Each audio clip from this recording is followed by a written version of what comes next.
prevention with mission-critical priorities. Thank you, David. Thank you, Helene, too, for inviting me. It's really a pleasure to be here. It's quite an honor to be among this distinguished panel. And I also want to thank Tom Zigathy, who is the director of the Wellness Center and Associate Dean here at Duke University, for introducing me to David.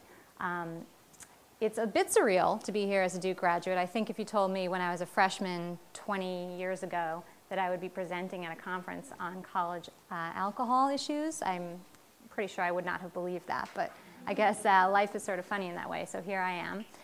I'm going to take us in a much different direction. I come at this, as David mentioned, from a very different angle. I spent most of my career studying organizational effectiveness.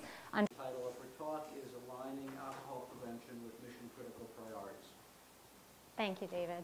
Thank you, Helene, too, for inviting me. It's really a pleasure to be here. It's quite an honor to be among this distinguished panel. And I also want to thank Tom Zigathy, who is the director of the Wellness Center and Associate Dean here at Duke University, for introducing me to David. It's a bit surreal to be here as a Duke graduate. I think if you told me when I was a freshman 20 years ago that I would be presenting at a conference on college alcohol issues, I'm pretty sure I would not have believed that. But I guess life is sort of funny in that way, so here I am. Understanding how organizations, mostly healthcare organizations and more recently higher education institutions, manage change, how they evolve and succeed despite some of the major challenges that they face, challenges that sometimes even threaten their existence.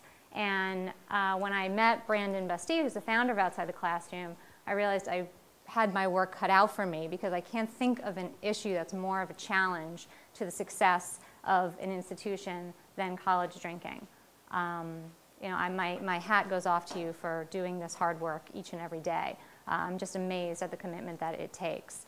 And Outside the Classroom, as most of you know, we have an online alcohol prevention program that many freshmen, some of your campuses actually use, but we also have two different research components. The first is sort of the more traditional research that we do. Through the online course, we amass a tremendous amount of data.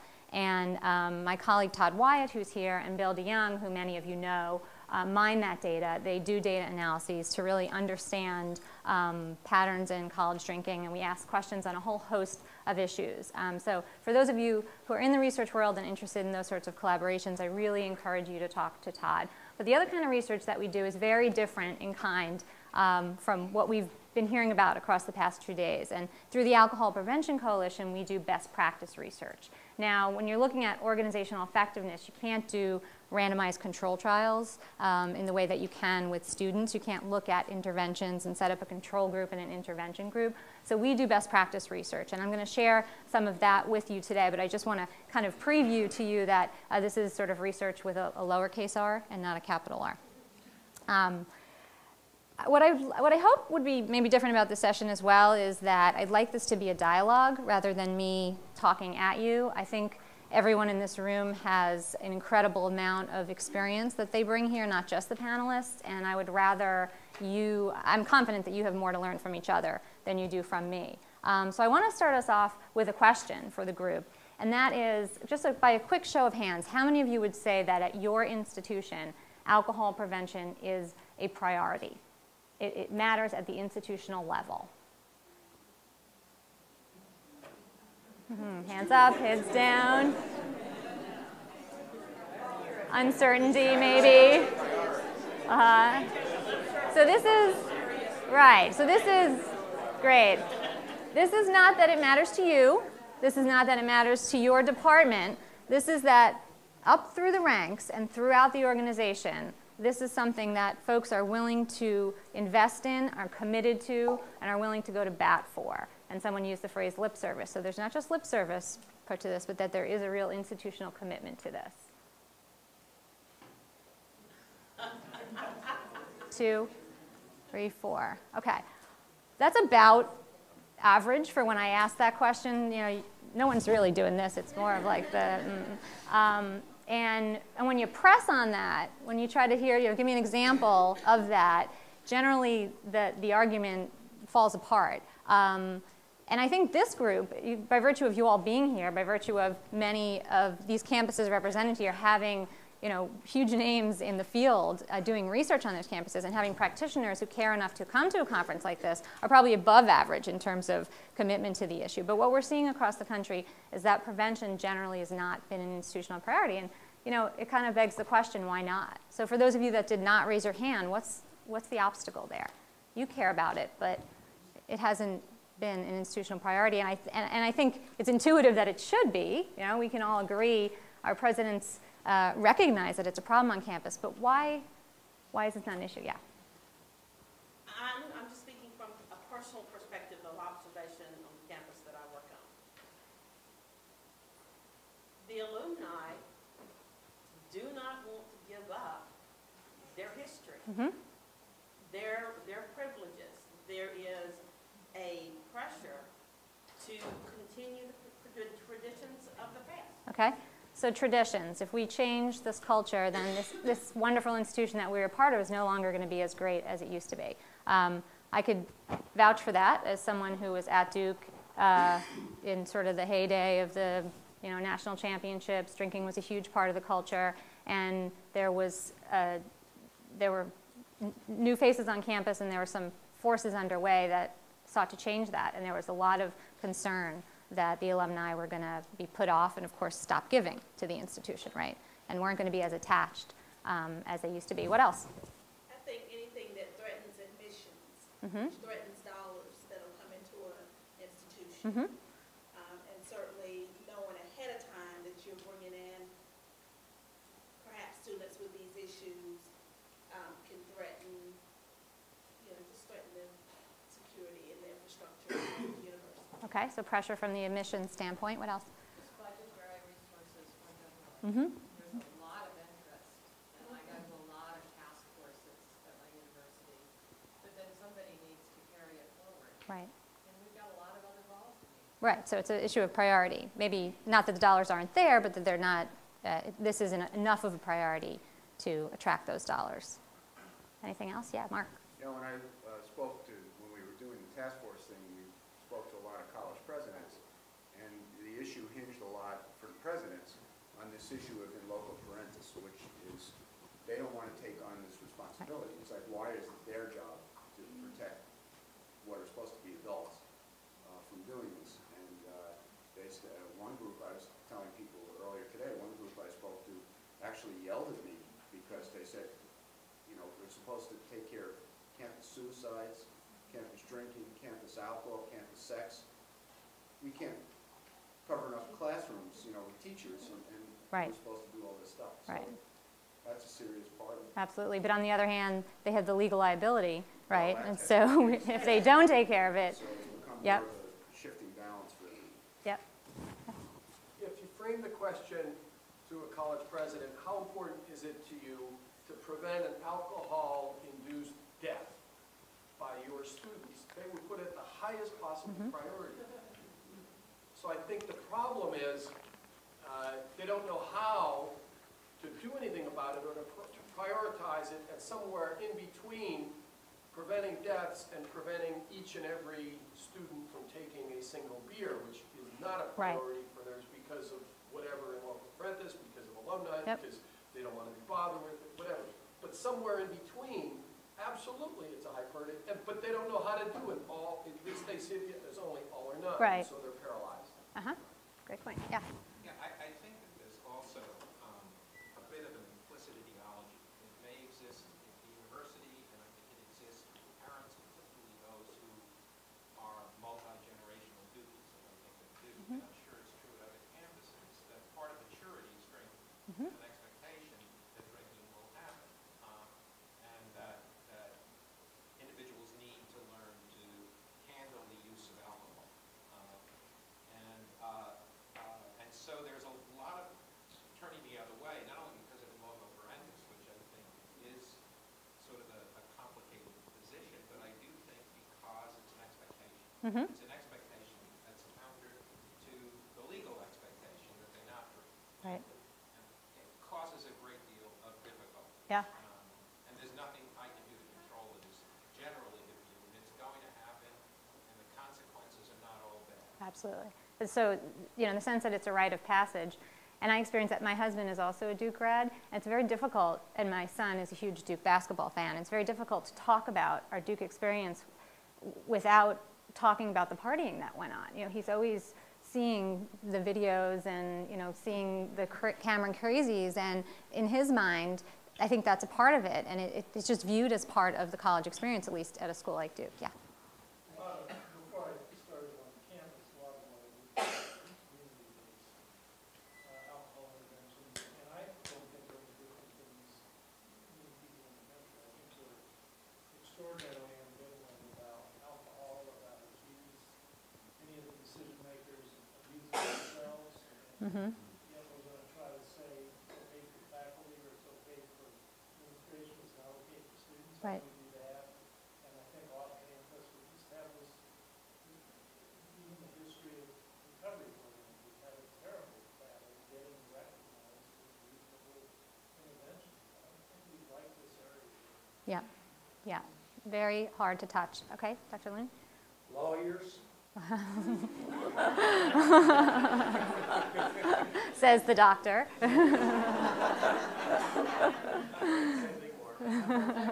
love lawyers, but lawyers who have to do with risk management of universities can be either part of the solution or a big part of the problem. I'll give you an example. If Davidson, small, very good school down the road, wanted to have students at faculty homes for dinner.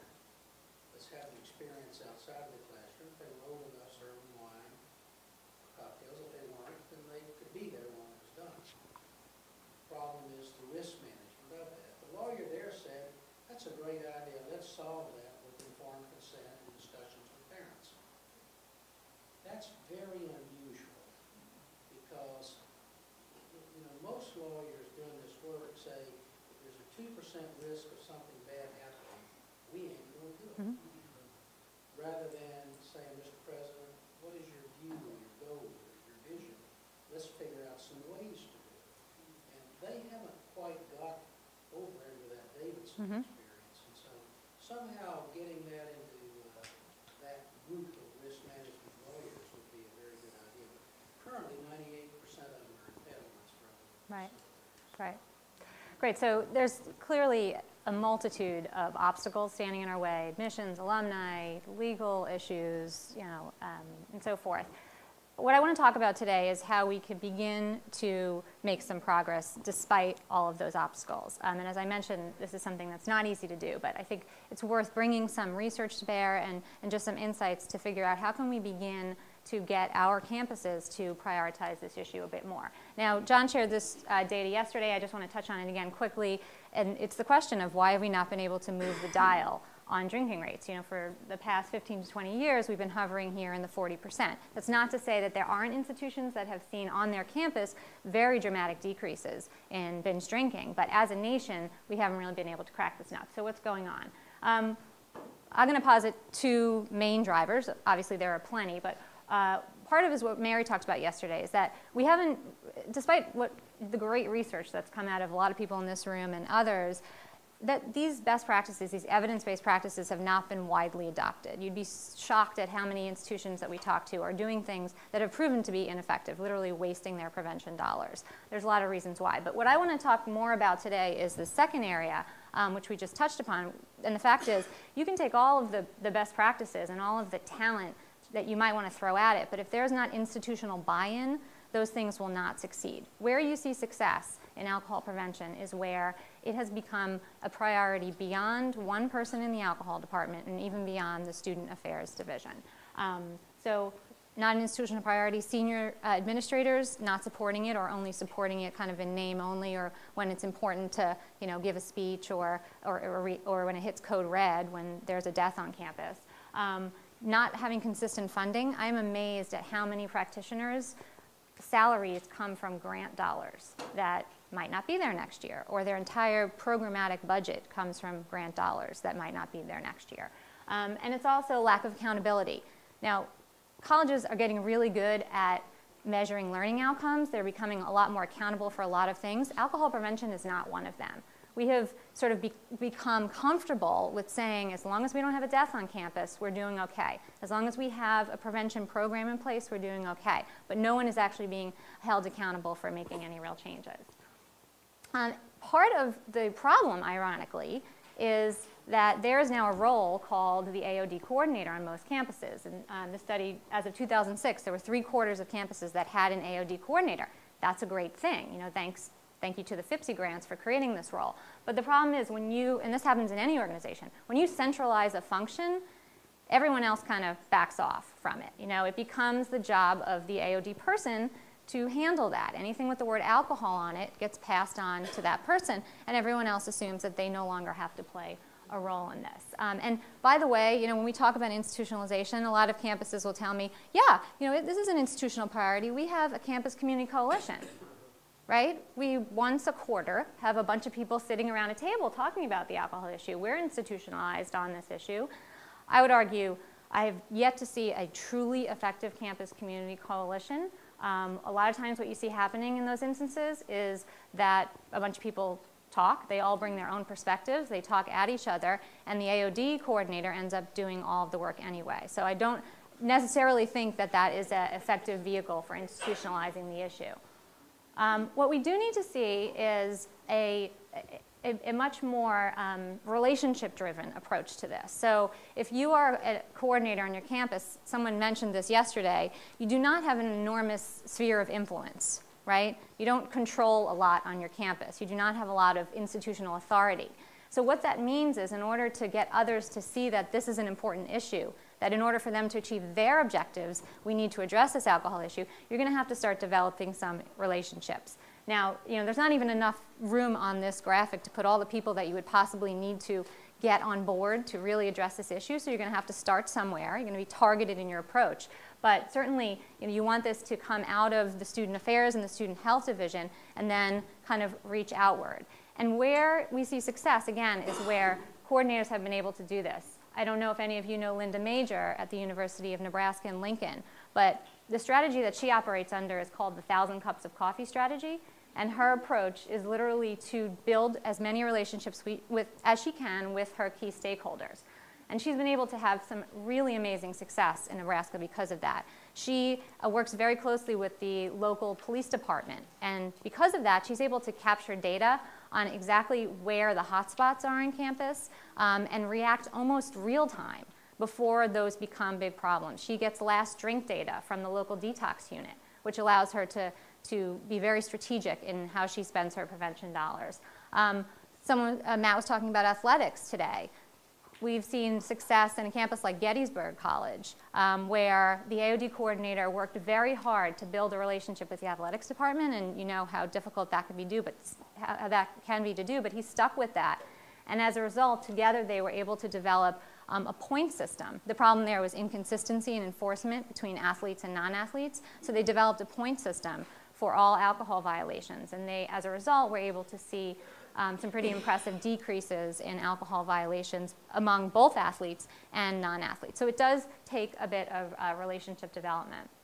Now, if you're wondering if there is a way to institutionalize an issue, because as we know, colleges are very siloed, I want to hold out the example of sustainability. How many on your campus have an office of sustainability or a director of sustainability? Yeah, there's a growing number of these. I imagine in about 2 years, everyone's going to be putting their hands up. For all the cost cutting that we're seeing on college campuses, sustainability is one area that resources are being sort of thrown into. This is a really hot issue. And what I want to point out is what the sustainability people have done very smartly is positioned sustainability and, you know, being green as everybody's job. This is not something that is centralized, but it's something that we all need to contribute to the point where you're even seeing on some campuses the requirement that every department across campus has to have a written plan for how they're going to contribute to the institution's sustainability goals.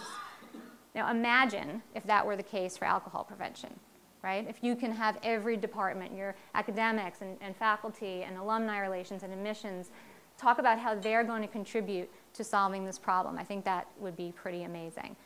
Now, I don't want to, overstate the analogy here. Huge differences between the alcohol issue and sustainability, right? Students, for one thing, love being green, not so much on the alcohol prevention front. But I do think it's an important example to hold out when we talk about what an issue looks like when it is truly institutionalized.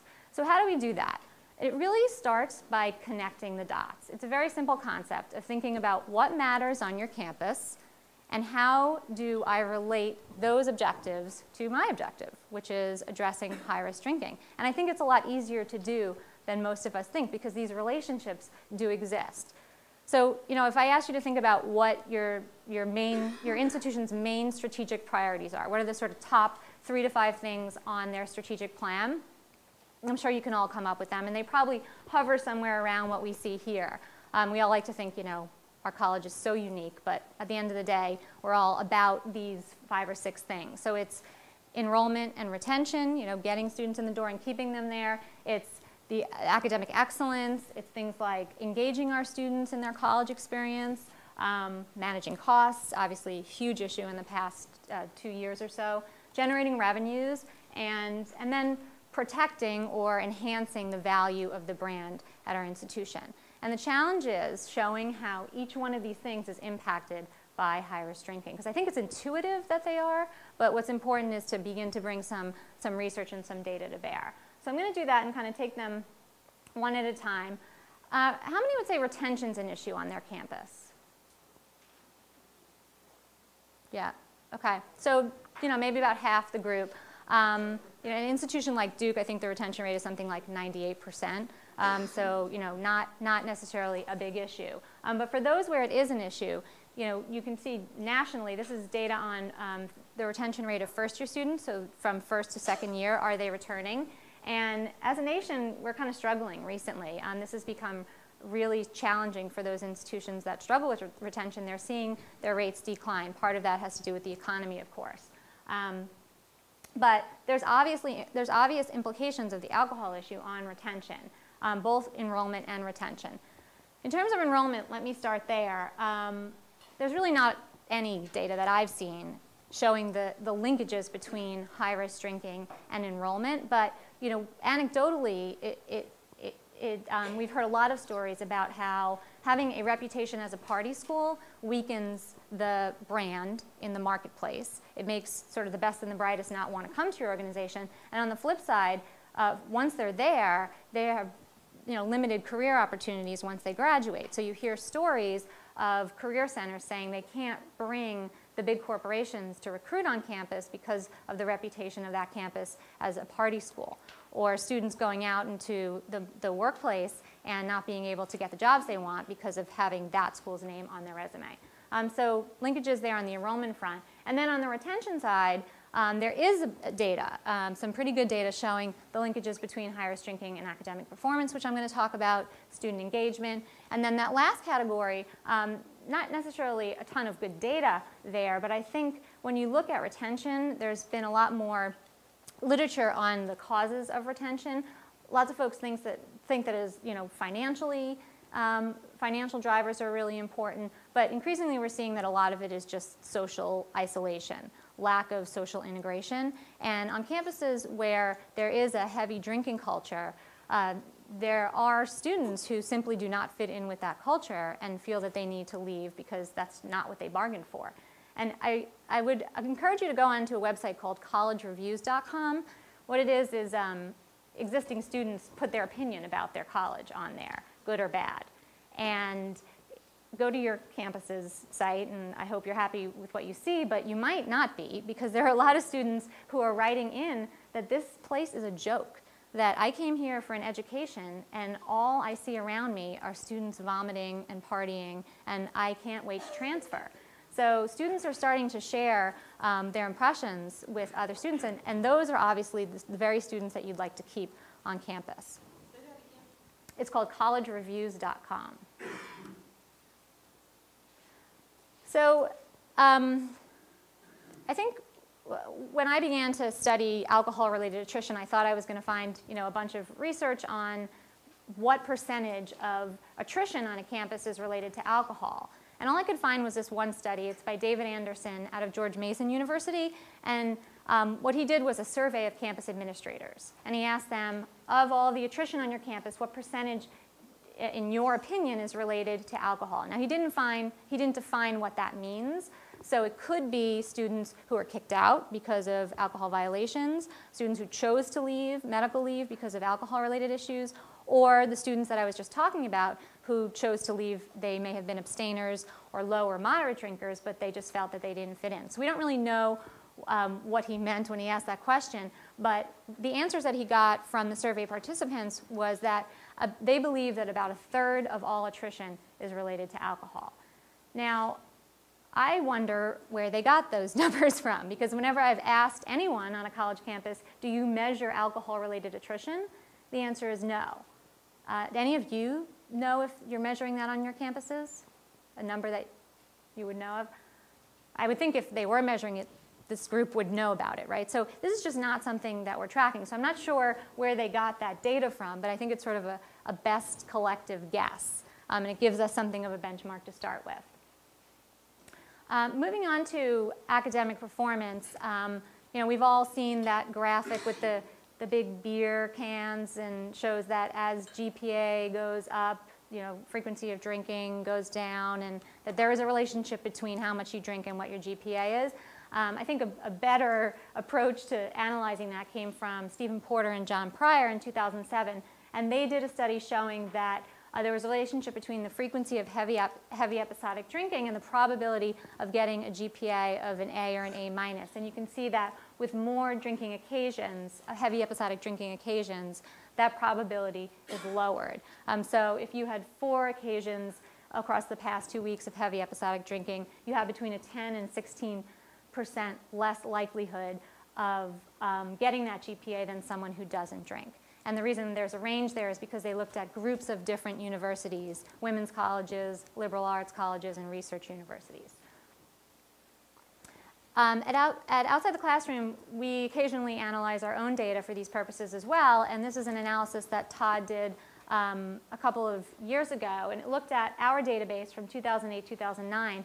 We asked students about negative academic consequences, and what we found is that there was a correlation between the number of drinks that were consumed by students and the negative academic consequences. So things like having a hangover, missing a class, performing poorly on a test, and so forth. And for those of you that are at schools that would consider themselves, work hard, play hard schools, we ran these data for those schools. So schools that had higher than average GPA and also higher than average drinking rates, and you still see this relationship. So increased negative academic consequences on students who are sort of work hard, play hard students. So I think that really begs the question, sure, they're still getting high GPAs, but are these students performing to their full academic potential on these campuses? How much better could they be doing?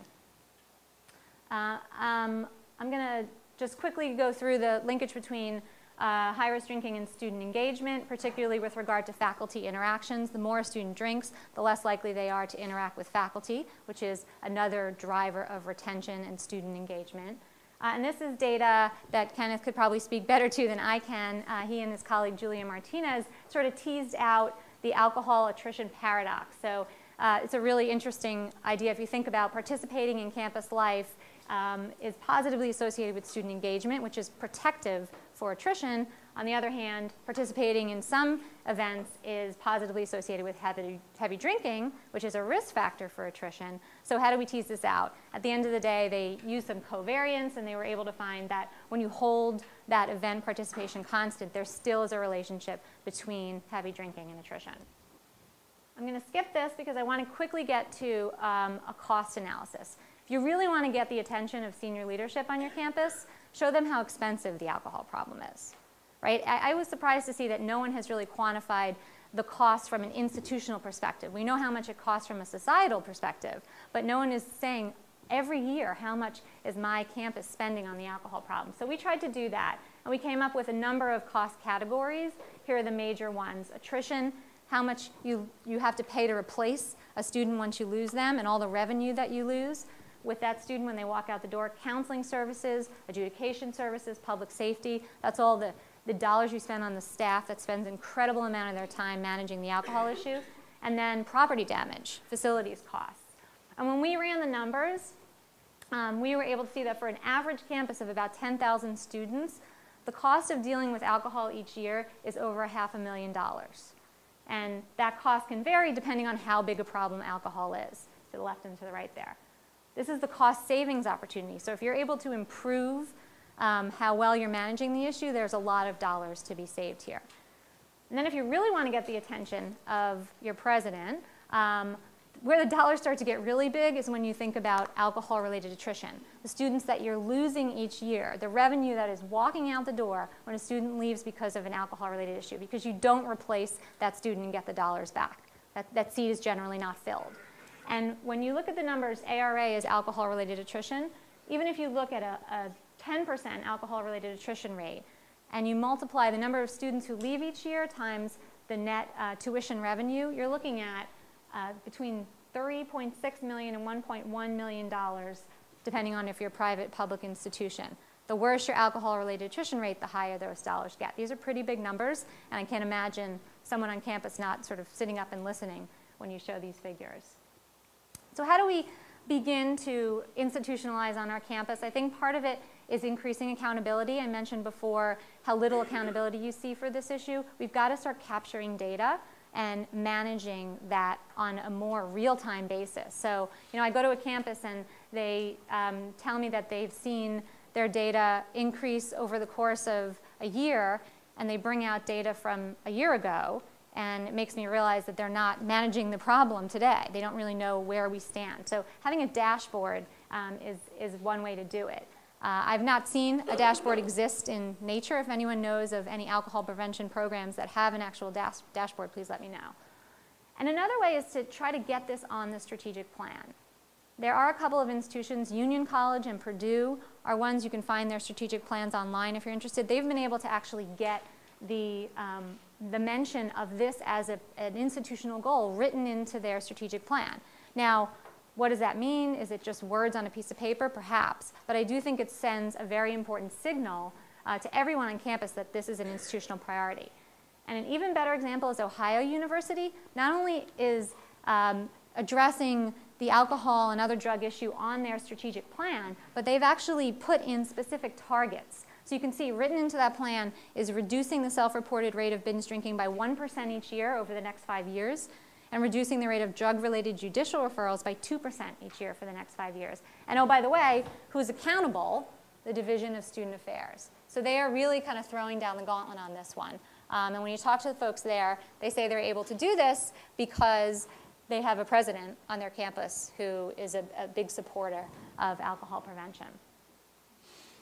My last slide I just want to leave you with is, if you want to get this dialogue going on your campus, you might want to do a bit of a diagnostic to see, where do we stand? Is this really institutionalized? For those of you who raised your hand and then put it down and weren't really sure, here's just a series of questions to ask to see, is alcohol in fact an institutional priority on our campus? So is our funding coming from hard dollars in the budget? Are senior level administrators really committed to making changes here? Do we have specific articulated measurable goals? And I would advise you not just to fill this out yourself, but to have someone else from other departments fill this out, because when that happens, you tend to get very different answers, even though you're talking about the same institution. So it might be a good sort of starting point for a discussion on your campus. Thank you so much for your time, and I really appreciate your patience.